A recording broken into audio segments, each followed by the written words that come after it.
The Age of Reason by Thomas Paine. Part 2, Section 4. Recording by Steve Brown. I begin with the book of Genesis. In the 14th chapter of Genesis, the writer gives an account of Lot being taken prisoner in a battle between the 4 kings against 5,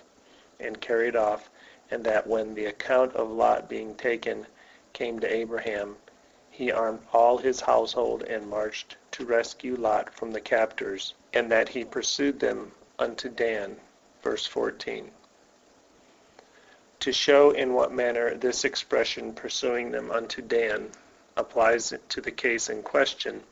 I will refer to 2 circumstances, the one in America, the other in France. The city now called New York in America was originally New Amsterdam, and the town in France, lately called Havre-Marat, was before called Havre de Grace. New Amsterdam was changed to New York in the year 1664, Havre de Grace to Havre-Marat in 1793. Should, therefore, any writing be found, though without date, in which the name of New York should be mentioned, it would be certain evidence that such a writing could not have been written before, but must have been written after New Amsterdam was changed to New York, and consequently not till after the year 1664, or at least during the course of that year. And in like manner, any dateless writing with the name of Havre-Marat would be certain evidence that such a writing must have been written after Havre de Grace became Havre-Marat, and consequently not till after the year 1793, or at least during the course of that year. I now come to the application of those cases, and to show that there was no such place as Dan till many years after the death of Moses, and consequently that Moses could not be the writer of the book of Genesis, where this account of pursuing them into Dan is given. The place that is called Dan in the Bible was originally a town of the Gentiles called Laish, and when the tribe of Dan seized upon this town, they changed its name to Dan, in commemoration of Dan, who was the father of that tribe and the great-grandson of Abraham. To establish this in proof, it is necessary to refer from Genesis to the 18th chapter of the book called the Book of Judges. It is there said, verse 27, that they, the Danites, came unto Laish to a people that were quiet and secure, and they smote them with the edge of the sword. The Bible is filled with murder, and burned the city with fire. And they built the city, verse 28, and dwelled therein. And they called the name of the city Dan, after the name of Dan, their father. Howbeit the name of the city was Laish at the first. This account of the Danites taking possession of Laish and changing it to Dan is placed in the book of Judges immediately after the death of Samson. The death of Samson is said to have happened 1,120 years before Christ, and that of Moses 1,451 before Christ, and therefore, according to the historical arrangement, the place was not called Dan till 331 years after the death of Moses. There is a striking confusion between the historical and the chronological arrangement in the book of Judges. The 5 last chapters, as they stand in the book, 17, 18, 19, 20, 21, are put chronologically before all the preceding chapters. They are made to be 286 years before the 16th chapter, 266 before the 15th, 245 before the 13th, 195 before the 9th, 90 before the 4th, and 15 years before the first chapter. This shows the uncertain and fabulous state of the Bible. According to the chronological arrangement, The taking of Laish and giving it the name of Dan is made to be 20 years after the death of Joshua, who was the successor of Moses, and by the historical order as it stands in the book, it is made to be 306 years after the death of Joshua and 331 after that of Moses. But they both exclude Moses from being the writer of Genesis, because, according to either of the statements, no such place as Dan existed in the time of Moses, and therefore the writer of Genesis must have been some person who lived after the town of Laish had the name of Dan, and who that person was, nobody knows,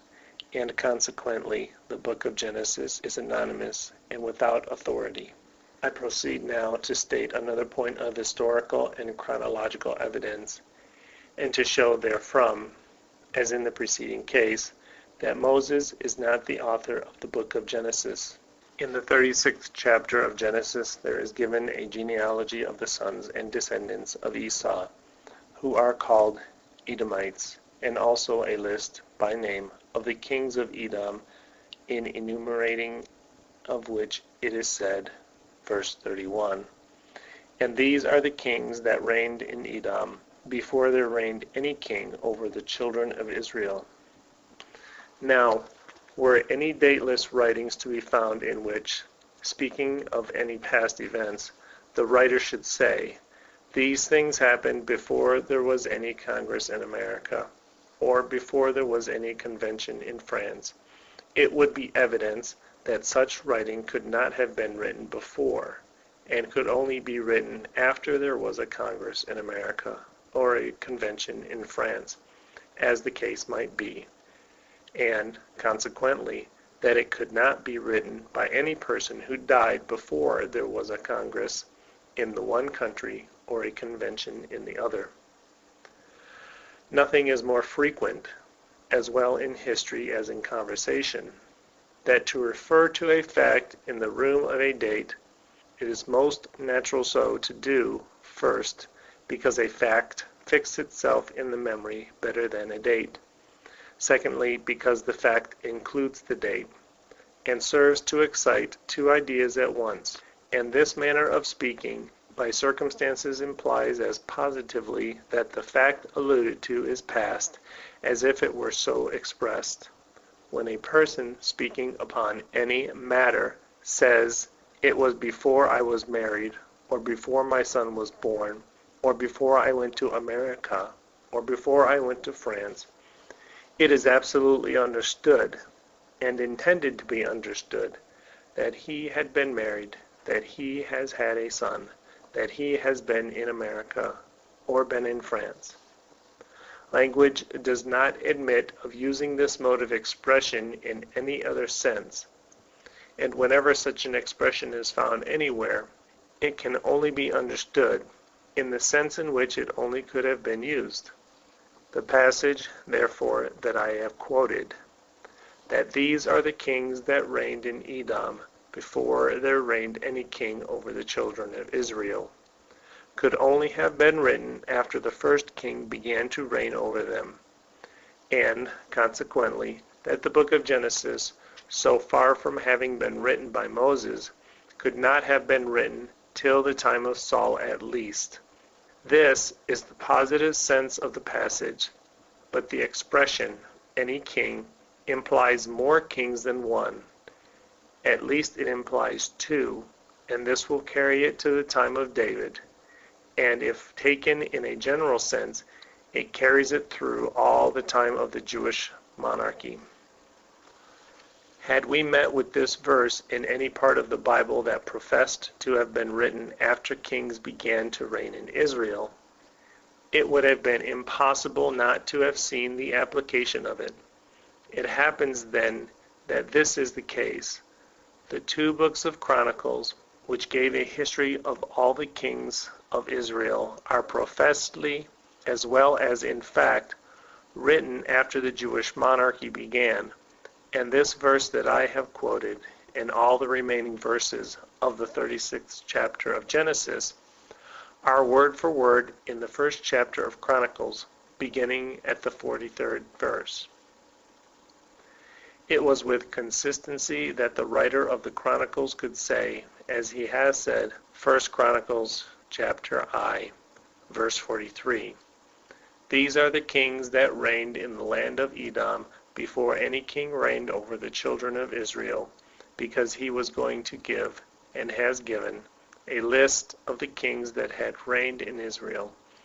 But as it is impossible that the same expression could have been used before that period, it is as certain as anything that can be proved from historical language that this part of Genesis is taken from Chronicles, and that Genesis is not so old as Chronicles, and probably not so old as the Book of Homer, or as Aesop's fables, admitting Homer to have been, as the tables of chronology state, contemporary with David or Solomon, and Aesop to have lived about the end of the Jewish monarchy. Take away from Genesis the belief that Moses was the author, on which only the strange belief that it is the Word of God has stood, and there remains nothing of Genesis but an anonymous book of stories, fables, and traditionary or invented absurdities, or of downright lies. The story of Eve and the serpent, and of Noah and his ark, drops to a level with the Arabian tales, without the merit of being entertaining, and the account of men living to 800 and 900 years becomes as fabulous immortality of the giants of the mythology. Besides, the character of Moses, as stated in the Bible, is the most horrid that can be imagined. If those accounts be true, he was the wretch that first began and carried on wars on the score or on the pretense of religion, and under that mask, or that infatuation, committed the most unexampled atrocities that are to be found in the history of any nation, of which I will state only one instance. When the Jewish army returned from one of their plundering and murdering excursions, the account goes on as follows. Numbers chapter 31, verse 13. And Moses and Eleazar the priest, and all the princes of the congregation, went forth to meet them without the camp. And Moses was wroth with the officers of the host, with the captains over thousands, and captains over hundreds, which came from the battle. And Moses said unto them, Have ye saved all the women alive? Behold, these caused the children of Israel, through the counsel of Balaam, to commit trespass against the Lord in the manner of Peor. And there was a plague among the congregation of the Lord. Now, therefore, kill every male among the little ones, and kill every woman that hath known a man by lying with him, but all the women children that have not known a man by lying with him, keep alive for yourselves. End of section 4.